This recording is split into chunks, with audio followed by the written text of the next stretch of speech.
Biden aides meet in Michigan with Arab American and Muslim leaders. Dearborn, Michigan. AP. Top Biden administration officials were meeting Thursday with Arab American and Muslim leaders in Michigan in an effort to mend ties with a community that has an important role in deciding whether President Joe Biden can hold on to a crucial swing state in the 2024 election. He is facing increasing backlash from Arab Americans and progressives for his vocal support of Israel since the October 7 attack by Hamas against Israel, although Biden has insisted he is trying to minimize civilian casualties in Gaza. More than 27,000 people, mostly women and minors, have been killed in Gaza since militants attacked Israel on October 7, according to the health ministry in the Hamas-ruled territory. Hamas killed more than 1,200 people and kidnapped about 250 more, mostly civilians, in its attack. Michigan holds the largest concentration of Arab Americans in the nation, and more than 310,000 residents are of Middle Eastern or North African ancestry. Nearly half of Dearborn's roughly 110,000 residents claim Arab ancestry. Dearborn is one of the few places where you have Arab Americans in such a concentrated area that your vote can actually matter, said Rima Marawa, director of the National Network for Arab American Communities. So it gets the attention of elected officials, because if they want to win the state, they're going to have to address this population. After Republican Donald Trump won Michigan by fewer than 11,000 votes in 2016, Wayne County and its large Muslim communities helped Biden retake the state for the Democrats in 2020 by a roughly 154,000 vote margin. Biden enjoyed a roughly 3-to-1 advantage in Dearborn and 5-to-1 advantage in Hamtramck, and he won Wayne County by more than 330,000 votes. Amana Ali joins about 36 people protesting Israel's attacks in Gaza, Thursday, February 8, 2024 in Dearborn, Michigan. The protesters gathered hoping to be heard by members of the Biden White House who were scheduled to meet in suburban Detroit with Muslim and Arab American leaders. AP photo. Carlos Osorio. The White House, and Biden's campaign, are keenly aware of the political dynamics. Biden's campaign manager, Julie Chavez Rodriguez, and other campaign aides went to suburban Detroit late last month, but found a number of community leaders unwilling to meet with them. Biden traveled to Michigan last week to court union voters but did not meet with any Arab American leaders. Administration officials making the trip to Michigan on Thursday included Samantha Power, head of the U.S. Agency for International Development, Principal Deputy National Security Advisor John Feiner, and Stephen Benjamin, who directs the Office of Public Engagement, a White House official said.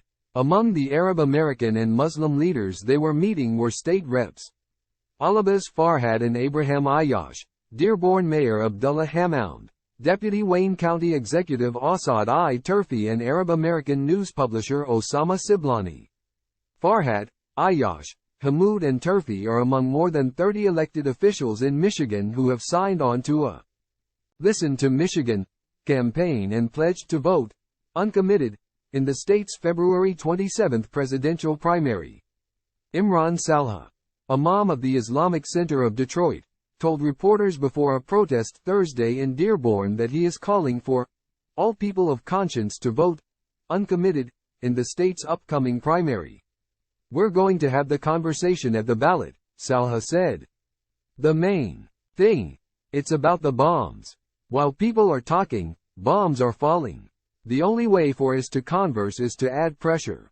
About 36 demonstrators chanting, "Free, Free Palestine," and "Stop the Genocide," marched from a shopping mall parking lot to near a hotel where the meeting was expected to take place. Some walked with children or pushed kids in strollers. "I'm 100% Palestinian," said Amana Ali, 31, who said she was born in the United States. "I feel the need to fight for where I came from and where my people came from." Aruba Elder of Dearborn said new words are needed to describe the atrocities being committed in Gaza by the Israeli army. "We've passed brutality. We've passed every word you can think of to describe a humanitarian crisis," Elder said. She said she hopes this protest and others like it continue to create awareness. "You can't give. It's worked in the past, hasn't it?" she said. Associated Press writer Colleen Long in Washington contributed to this report. Community activist Adam Abusallah joins about 36 people protesting Israel's attacks in Gaza, Thursday, February 8, 2024 in Dearborn, Michigan. The protesters gathered hoping to be heard by members of the Biden White House who were scheduled to meet in suburban Detroit with Muslim and Arab American leaders. AP photo. Carlos Osorio.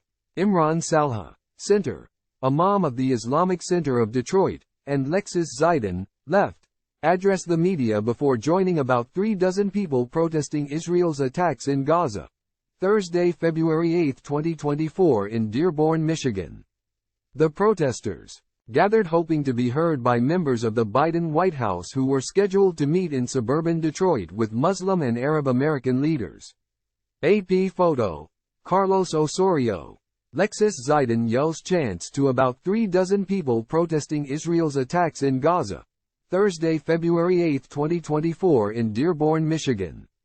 The protesters gathered hoping to be heard by members of the Biden White House who were scheduled to meet in suburban Detroit with Muslim and Arab American leaders. AP photo. Carlos Osorio.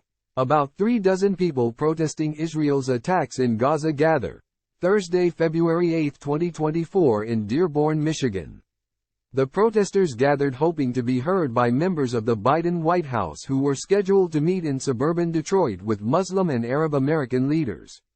AP photo. Carlos Osorio.